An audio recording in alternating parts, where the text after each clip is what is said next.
Ito mga kalapatids, so binaklas ni sir yung singsing. Gawa ng nag-aalangan siya kasi nga 'di ba sa atin sa breeding is gold. Ang kailangan sa mga inakay pa lang healthy na agad. So based sa experience dito ni Sir Jeff is medyo malakas yung paghingal. Nakita natin medyo hinihingal-hingal pa siya. Kahapon daw talagang nangangangayan. Kumbaga yung paghinga niya parang kinakapos mga kalapatids. Yan, for today's video nandito tayo sa loft ni Sir Jeff. So sayang kasi hindi natin naabutan yung time na nagbe-breed siya ng sobrang dami. Ngayon, konti lang, halos 4 pairs lang yung kanyang breeding ngayon. At ito nga yung main target natin. At the same time, kumuha pala tayo ng ng ring. Asa na ba yun? Ito mga kalapatids. Kumuha tayo ng karagdagan na club ring. Ayan, kasi yung mga breeders natin may mga anak na naman ngayon. So sayang naman, hindi ko kasi sila naawat. Kasi nga medyo naging busy tayo. So kumuha na lang tayo ng karagdagang ring para sa young bird for next year. So sayang lang, ala na super set mga kalapatids. So today ito, napagkwentuhan namin ni sir. Kasi nga tinanong ko din yung kanyang mga panlaban kung meron na siya, kung may suksok na, kung meron moronda na. Ito yung mga bago niyang papisa ngayon, medyo may problema. So nagamot naman na niya ang possible na sakit na sir, cancer no.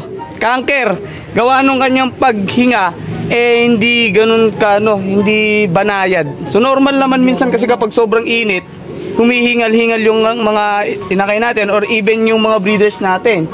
Pero sa sitwasyon nito, talaga daw umanganga. So possible cancer, nababarahan yung daluyan nung kanyang yung kanyang esophagus, yung daluyan ng hangin, kaya medyo siguro nahihirapan siya.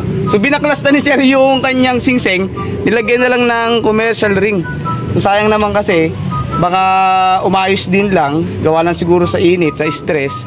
So yung cancer kasi nasa loob lang ng katawan ng ibon natin yan. Possible anytime pwedeng lumabas. So as of now medyo tumigil naman, pero kahapon daw grabe. Kasi kung nubuan na sir, ayan, nasubuan naman na daw ng pang-cancer. Kasi ang normal na na inakay na walang tama, ganito mga kalapatids maobserbahan nyo yan kung talagang nagbi-breed kayo ng ibon at kung talaga nakatutok kayo, nakafocus kayo. Ang paghinga ng ibon, ganyan lang. Ayan, makita nyo, parang 2 seconds bago siya huminga ulit. Ayan, medyo mabagal, banayad, saka hindi ngumahanga. Unlike dito mga kalapatids is nganganga daw siya. So sa iba mga kalapatids kinakal na to sir, di ba? So hindi na nila pinagpapatuloy yung ganito kasi nga syempre sa young bird pa lang dapat healthy na mga kalapatids. Kaya ginawa ni sir, commercial ring na lang. Sayang kasi isa lang naman yung binubuhay nila. So possible pwede pang magbago yung sitwasyon nito mga kalapatids. Ngayon pa lang siya nagbi-breed ng kanyang pang So tayo medyo advanced tayo, naka second clutch na tayo. So si sir eto mga papisa pa lang Tapos dito 3. Bay 3 to sir. Pinayaya ko isa. Saan galing sir yung itlog? Doon sa supplier's loft. So pinayaya, halos magkakasin laki, saktong-sakto yung edad. Kapag ganyan mga kalapatids, possible mabubuhay. Ang problema dyan, kadalasan nangyayari, so na-experience na rin natin, natadaganan sir.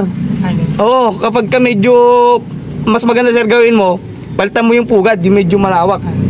Para kapag pumunta yung hen dyan, or even minsan kasi sabay sila napunta yung kak saka yung hen, pag nagsubo sila dyan, kasi nga medyo maliit yung pugad, so kasi di ba ang pinaka-normal lang naman anak nila is 2. Ngayon kapag naging ganyan 3, matatapakan nila yung isa. So parang 10% lang yung nakakalusot na hindi sila matapakan yung kanilang mga anak. So yun yung suggest natin dito kay sir, lakihan na lang yung pugad para kahit na pumasok yung 2 breeder natin, hindi nila matatapakan mga kalapatids. Then eto nga pala yung ano sir pangalan ng mo? Pilot na iba, Metal Dove. Metal Dove. Ito nga pala yung yung loft ni Metal Dove loft kay Sir Jeff.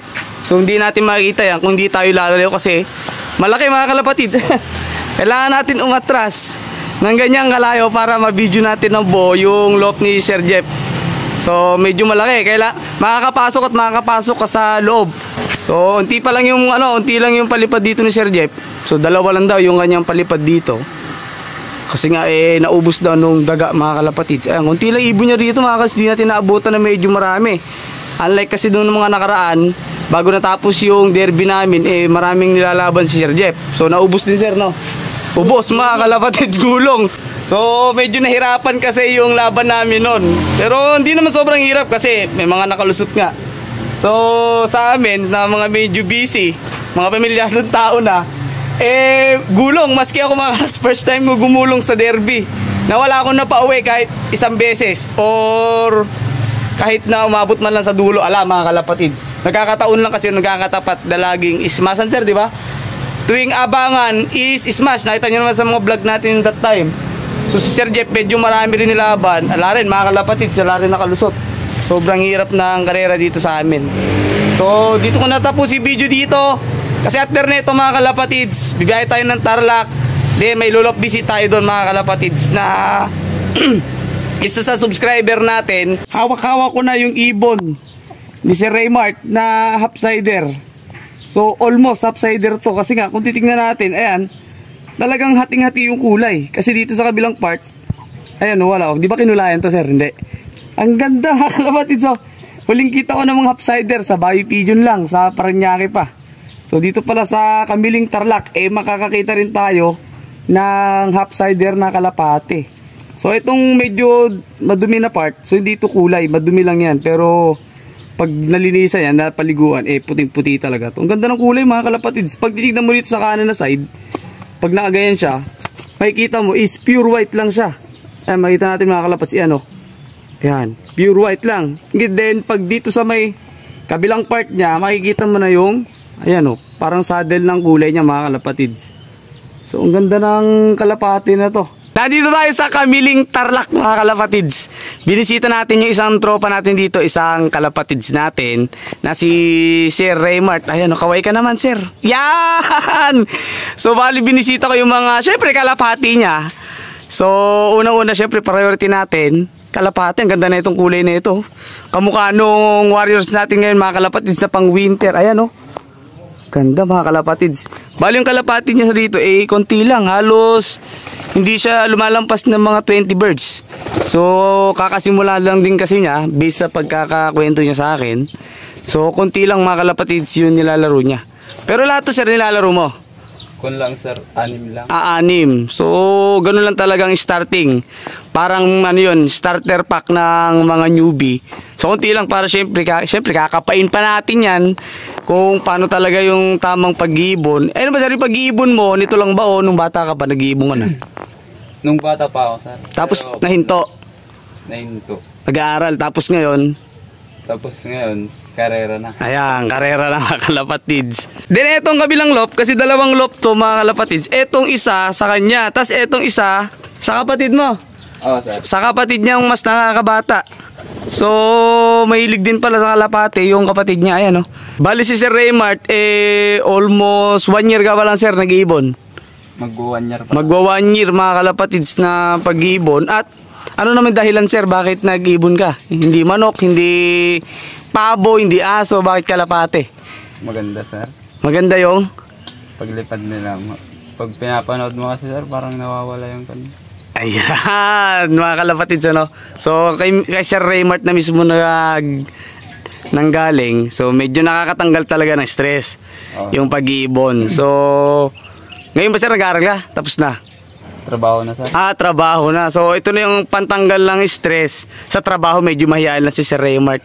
Pero okay lang yan at least. So mapapanood na niya yung mga ibon niya dito sa channel natin. So once in a lifetime lang naman kasi tayo makapunta dito sa Tarlac. Salagang sinamantala na natin mga kalapatids. Ayan yung mga kalapati niya. So shoutout sa may kapatid niya. Ano pangalan ng kapatid mo? Shoutout mo na lang. Rich Kian Di Mayo sir. Ayun. Shoutout sa sir. So sayang wala siya dito kasi pumasok daw sa school. Pero ganun pa man, ayan, at least nakabisita tayo mga kalas kahit konting oras lang. Malaking bagay na para sa akin yun namin. Nakilala tayo, may bagong kaibigan, hindi lang sa ibang lugar, pati dito sa Tarlac mga kalapatids.